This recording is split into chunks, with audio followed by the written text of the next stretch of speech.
Nandito pa rin tayo, sir. Moshi Moshi.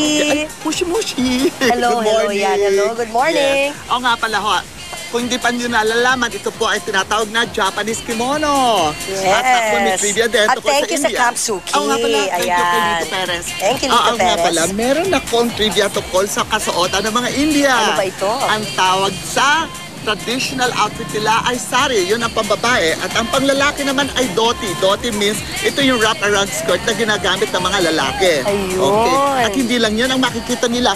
Marami kami pakikita ngayon from different countries. Unahin muna natin ang Pakistan. Ang model natin, ang asawa ng ambassador to Pakistan, si Mrs. Anila Khan. Good morning, ma'am. Ang suot ni Miss Anila Khan ay ang shalwar kamis. Ibig sabihin ng shalwar is pants, baggy pants, and kamis, ito naman yung kanyang tunic.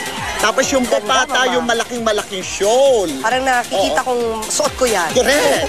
At ang tela niya, pure silk and pure chiffon na napakarami sa kanilang bansa. At take note, ang kanyang alahasa, yung kanyanyang noratum. Ibig sabihin ng noratum, 9 jewels. Oh. Made of strong gold, gold. At saka precious jewels. Okay, thank you, Mrs. Anila Khan. You look so beautiful. And ito naman, ang susunod natin, ang asawa din ng ambassador to Indonesia, si Mrs. Juliana Tanjung. Ang kanyang shawl at tinatawag na sukit. Ang sukit, ang isa sa pinakamahal na hand-woven material na ginagawa dito sa buong daigdig. Oo. At syempre, ang tawag sa atin, ibang ibig sabihin ng sungkit. Oo, silungkit. At ang sarong, syempre, ito yung kanyang palda.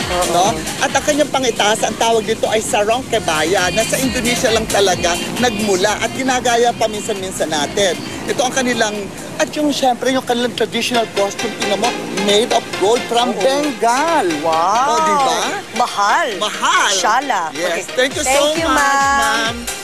You look so beautiful. At syempre, hindi patatalbog naman ang galing sa Europa. Yay! Ang anak ng ambassador ng Sweden. Ito ang kanyang folk costume. O delika, ito yung ginagamit ng mga tao doon sa mga folk dances nila, mga festivals nila. Ang tela niya ay made of cotton, pero ang tawag sa ganito ay dirndl. Ibig sabihin yung apron. Dirndl? Yes, pero para makompleto, lagi sila nagsusuot ng ganitong klaseng stockings. Kasi malamig doon eh. Yes, para hindi malamig. Diba, pretty girl? Pretty girl. Thank you. Thank you so much. Siyempre, hindi na naman patatalbog ang Pilipinas. Andito ang aking friend, ang asawa ng ambassador na si Ambassador Vic Garcia na si Connie Garcia. Beautiful. Nasuot niya isang Tuboli-inspired outfit. Take note of the hat. Typical Mandaya hat ito. At ang mga kanyang mga accessories nanggaling yan sa Cotabato. At ang kanyang tinalaktap na napaka-modern na interpretation. Yes. At napansin mo din ang wrap-around skirt. Yes. That is an inspiration from their costume. Napaka-intricate, no? Thank you, Miss Connie. Ang gagaling ng gawang syempre, Pilipino. hindi patatalbog ang damit naman ni Patis Tesoro para kay Marieta Picache. Yes. Ito, ang suot niya isang Damian Domingo inspiration made of pinya. Ito po yung mga turn of the century outfit. Kompleto po ang headdress. Kulang na lang po kabayo at ito kompleto na po ang look. Sana ganyan din ang mga suot ng mga Pilipina kahit moderno na. Dapat at take note of the accessories sa tunay yan. Pinto na naman. Tambourine. Antique tambourine. Siyempre. Okay. Thank you, Miss ma'am. Picache. Nandito na si Miss China. Siyempre, ang Miss China. Representative ng ating mga countries. Walang iba kundi ang ating Miss Chinatown na si Royce Ann Estonia. Yeah. Royce Ann, kailan ba ang Miss Chinatown? Oo. Miss Chinatown will be on November 21. This is a project of our very own Mayor Lito Atienza.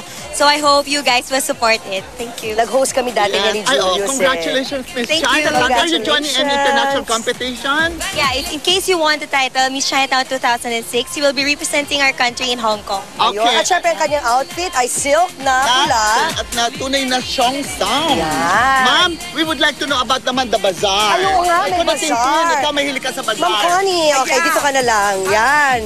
Okay, tell us more about the bazaar. We're having the biggest bazaar in Manila. It will be on November 19 at the PICC Forum. It will be at 9 till 7 p.m. It's the biggest bazaar. Please don't miss it.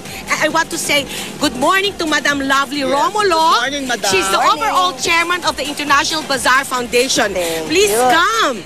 Sulit na sulit ang inyong ibabayad na entrance. Kasi Yes. 70 to 100 countries ang magpa-participate. Ang dami, Embassies. no? At bago yung International Bazaar sa November 19 yan, November punta 19. muna kayo sa Great Antiques Bazaar sa Tiendesitas mula ngayong araw na to hanggang Sunday. Ang dami yung antique dyan ng mga mamahalin at gaganda talaga. Good morning to Good Henry morning. Babiera. Good morning, Ayan, Henry. yes. Thank you, Tita Thank you Connie. so much. Madams, marami pong salamat. Thank you so much. Siyempre, after ng ating mga reigning beauties, ika nga, another beautiful woman ang ating mga kasama A big ngayon. applause to our mothers. Thank you. Thank you so Aga, much. thank you so magandang umaga. Yes, and welcome, you're welcome. And after this, makakasama natin ang Philippine Ambassadress of Beauty. Walang iba kundi si Dr. Vicky Bello na may magandang balita para sa Filipina Skin and Filipina Beauty. Magbabalik ko ang Magandang umaga, Pilipinas.